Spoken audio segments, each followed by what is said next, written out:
It's been a big week for the British royals. Dignitaries from around the world travelled to London to farewell the UK's longest reigning monarch, and thousands took to the streets to pay their respects.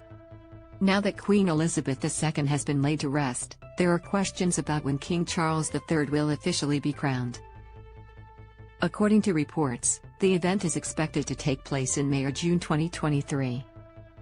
For more royal family-related news and videos, check out Royal Family. June is sentimental for the royal family, as it will mark the 70th anniversary of Queen Elizabeth II's coronation. Watch the video above. King Charles leaving Queen Elizabeth's funeral. Like any other significant royal event, the King's coronation has reportedly been in the works for years, planned under the secret code name Operation Golden Orb. The royal palace has been preparing for 2,000 guests and will arrange the ceremonial crown, scepter and orb, all while balancing traditional royal protocols in a modern world. The moment the Queen died, Charles became king, royal commentator Angela Mollard said. But a lot of people are asking, when will the coronation happen?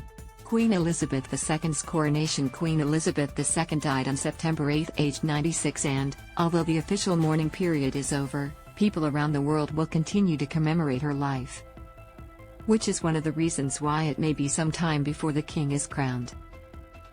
Traditionally, there is a substantial period of mourning for the late monarch, Mollard said. In the Queen's case, it was a 16-month wait until she went to her coronation. That was also partly because of Queen Elizabeth II's age when her father, King George VI, died. She was just 25 years old when she was crowned. The Prime Minister at the time, Winston Churchill, felt that she needed some time to get used to the role, Mollard said.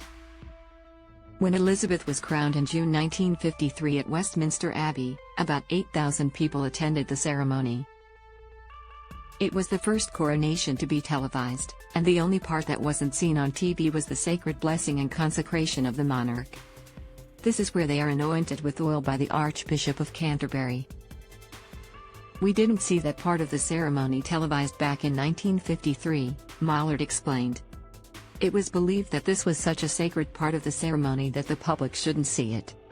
Breaking with tradition, King Charles' ceremony will likely be a much smaller event, Mollard said, with about 2,000 guests from around the world expected to attend. We already know that Charles' plans for this coronation is that it should be shorter, it should be simpler, and it should be streamlined, much smaller, Mollard said. But we shouldn't be expecting it to happen anytime soon, not with an English winter on the way. It's also preferable that the coronation is held in summer, so there's a better chance of good weather, Mollard said. So what we're likely to see is a coronation sometime between May and September of next year. Nearly 70 years on from his late mother's coronation, Mollard wonders if King Charles III will break any royal traditions for his own coronation. It will be interesting to see what happens when Charles goes through this and whether or not they will allow TV cameras in to capture the blessing, she said. As Prince of Wales, Charles has been open and supportive of other religious faiths. Now he is the head of the Church of England, Mollard questions if this will continue. While the coronation is clearly a Christian service, there's discussion that Charles will make sure there are parts of that service that are inclusive of different faiths, Mollard said. It's something that he's always been very interested in. What crown will the king wear? Part of the coronation ceremony is, of course, placing the crown on the head of the monarch. But which crown do they use?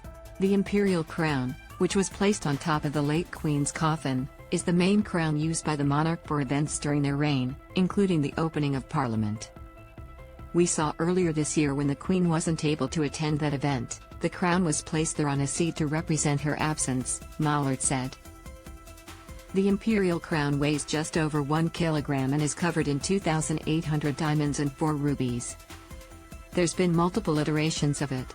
The last one, of course, was made in 1937, and it was made smaller for the Queen when she went to her coronation.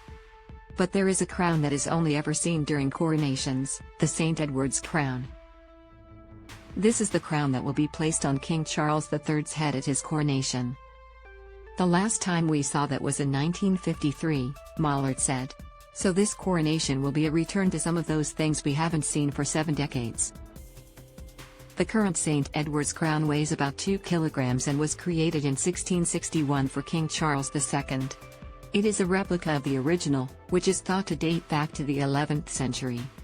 After the ceremony, the St. Edward's crown will be exchanged for the imperial crown as the new king walks out of Westminster Abbey.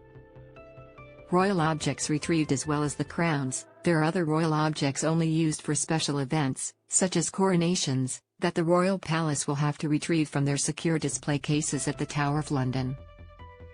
The sovereign's orb is a 30 centimeters diameter hollow gold sphere, decorated with 9 emeralds. It also dates back to King Charles II's coronation in 1661. There is that synchronicity there, with now Charles III, Mallard added. During the coronation, the orb is placed in the right hand of the monarch, supposedly representing God's dominion over the world, Mallard said. And in his left hand, the new king will hold the sovereign's scepter. The scepter is a symbol of good governance for the new monarch, that they will lead and rule wisely, Mallard explained. Measuring 92 centimeters in length, the scepter holds the world's largest diamond, encased in a heart shaped from gold. It is also bejeweled with blue enamel and other gemstones. The orb and scepter were placed on top of Queen Elizabeth II's coffin during the 10-day mourning period, but they are usually kept on display in the Tower of London with the St. Edward's crown. And finally, thank you all for watching the video. Please like and comment your opinion so we can discuss together. Don't forget to subscribe, press the bell to follow and update many other interesting news.